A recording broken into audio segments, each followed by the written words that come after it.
మనం కష్టపడి పని చేస్తాం. మంత్ ఎండింగ్‌కి సాలరీ వస్తుంది. లేదా ఏదైనా బిజినెస్‌లో కానీ, ఇంకేదైనా సోర్స్ ద్వారా కానీ ఇన్‌కమ్ వస్తుంది. అలా వచ్చిన ఇన్‌కమ్‌లో కొంత భాగం గ్రోసరీ షాప్‌కెళ్తుంది. ఇంకొంత బట్టల షాప్‌కి, ఇంకొంతేమో స్కూల్ ఫీ కానీ, ఆ పిల్లల కాలేజ్ ఫీ కానీ ఎళ్ళిపోతుంది. కొంత భాగం హాస్పిటల్స్‌కి వెళ్ళొచ్చు. అలాగే ఇళ్లల్లో ఏదైనా ప్రోగ్రామ్స్ జరిగితే ఈవెంట్ ఆర్గనైజర్స్‌కి, క్యాటరింగ్‌కి ఇలా చాలా మందికి మన ఇన్‌కమ్‌లో షేర్ ఉంటుంది. మరి మన షేర్ ఎంత? ఈ క్వెషన్‌కి చాలా మంది మిగిలినదంతా మనదే కదా అంటారు. మరి మిగులుతుందా? అదే క్వెషన్ మార్క్. ఈ ఖాళీ పర్స్‌కే పరిష్కారం ఈరోజు ఈ వీడియోలో మీతో షేర్ చేసుకుంటాను.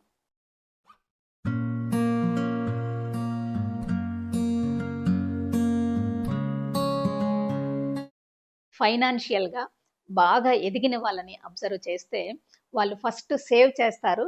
బ్యాలెన్స్ అమౌంట్‌లోనే ఖర్చు పెట్టుకుంటారు. 'The richest man in Babylon' book author కూడా ఫస్ట్ ఇదే చెప్తారు. మీకు మీరు చెల్లించుకోండి అని. మీకు మీరు చెల్లించుకోండి అంటే, మనకు మనం కొంచెం దాచుకోవాలి. అలా సేవ్ చేసిన అమౌంట్ సేవ్ చేసి, చేసి, చేసి లంప్ సమ్ వచ్చినప్పుడు దాన్ని మళ్ళీ తీసుకెళ్ళి నచ్చినవి కొనుక్కోవటానికో, లేకపోతే ఎలక్ట్రానిక్ గాడ్జెట్స్ కోసమో, లేకపోతే హోమ్ ఇంటీరియర్ అప్డేషన్ కోసమో ఖర్చు పెట్టుకుంటే, స్టార్టింగ్‌లో ఇన్‌కమ్ వచ్చినప్పుడు అందరికీ షేర్ ఇవ్వటానికి, సేవ్ చేసిన దానికి ఇక డిఫరెన్స్ ఏముంటుంది? అందుకనే ఇక్కడ సమస్య ఏంటి అంటే, ఇన్‌కమ్ రావటం కాదు, సంపాదించటం కాదు. సేవ్ చేసిన అమౌంట్‌ని ఎలా పెంచాలి? దాన్ని పెరిగేలా చూడాలి.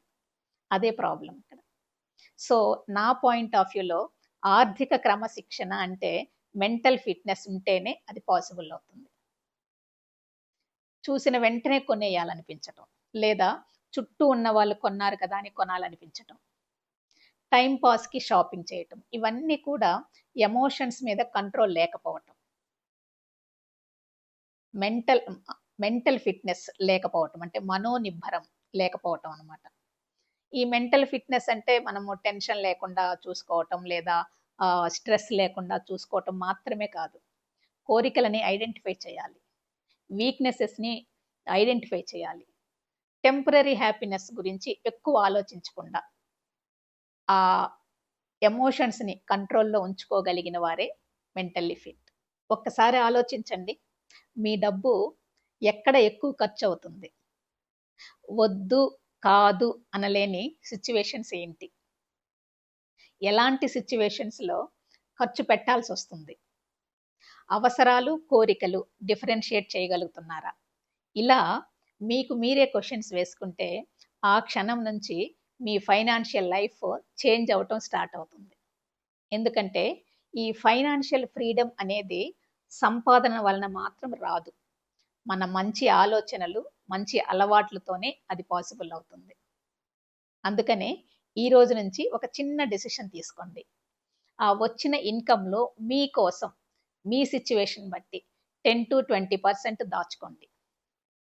ఆ దాచిన అమౌంట్‌ని ఖర్చు పెట్టకుండా మళ్ళీ ఎలా పెంచాలి అనే దాని మీద ఆలోచించండి.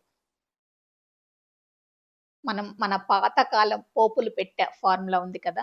మన రూట్స్‌ని మర్చిపోకుండా వాళ్ళు ఇచ్చిన ఆ పోపులు పెట్టే సేవింగ్స్‌ని ఈ కాలానికి తగ్గట్టు మనం దాన్ని మోడిఫై చేసుకొని దాన్ని ఫాలో అవుదాం. అంటే అప్పుడు ఆ బెనిఫిట్స్ మన ఫ్యామిలీకి మాత్రమే కాదు, దేశానికి కూడా ఉపయోగపడుతుంది. మన ఇంట్లో ఉండే ఆర్థిక క్రమశిక్షణ దేశ పరిరక్షణ అవుతుంది. ఎలా అంటారా? ఎక్కడో యుద్ధం జరిగితే ఇక్కడ మనం ఎఫెక్ట్ అవుతున్నాం కదా! అంతటి హై లెవెల్ సిస్టమ్ మనకుంది. దాన్ని ప్రొటెక్ట్ చేయటం మనందరి బాధ్యత. నా ఇష్టం, నా డబ్బు, నేనెలా అయినా ఖర్చు పెట్టుకుంటాను, నేను సేవ్ చేసుకోను, నా ఇష్టం ఇలా అనకూడదు. సేవింగ్స్ లేకపోవటం, విచ్చలవిడిగా ఖర్చు పెట్టటం, ఆర్థికంగా వీక్ అవ్వటం ఇదంతా కూడా సామాజిక నేరం. అందుకనే మనము సేవ్ చేయాలి. ఆ సేవ్ చేసిన డబ్బుని పెంచుకునే మార్గాలు చూడాలి. మనస్సు ఊహల్లో విహరిస్తూ ఉంటుంది. అది దాని లక్షణం. పెద్దవాళ్ళమైపోవాలి, రిచ్‌గా కనిపించాలి అన్న కోరికలు. వాటిని రియాలిటీలోకి తీసుకురావాలి అంటే మనసుకి ట్రైనింగ్ ఇవ్వాలి.